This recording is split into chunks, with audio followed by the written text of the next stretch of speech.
Uzmanību, iespējams atklāta korupcija jau Rīgas domē. Lūk, šāda te rinda Imantā šodien uz parakstiem pret iespējamo korupciju, kā izrādās. Iedomājieties, grib būvēt veloceliņu, kurš maksās 7 km 13 miljoni eiro. Tātad iedomājieties, 1 kilometrs gandrīz 2 miljoni eiro veloceliņš maksās. Tā, lai saprastu, ceļš šosei maksā, Latvijā jau ar Latvijas dārgajām cenām un ar visiem atkatiem, iespējams ar visu pārējo miljonus eiro kilometrā.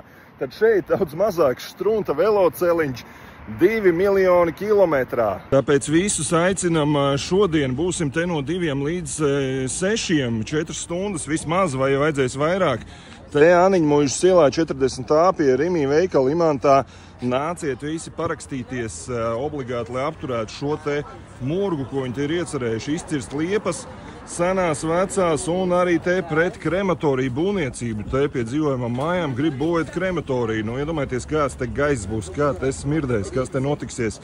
Šo te visu progresīvie Rīgas dome, Nacionālā apvienība, Ratnieks, Kotello, kas te vēl Ķirsis, jā, Sprindžuks arī, visi šitie te šito virzu uz priekšu mierīgi, bez problēmām.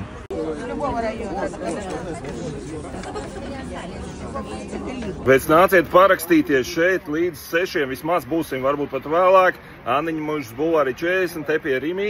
Nāciet Imantā, visi, kas dzīvo, parakstīties. Mani sauc Rudolfs Brēmanis, pievienoties šim te profilam. Cīnīsimies!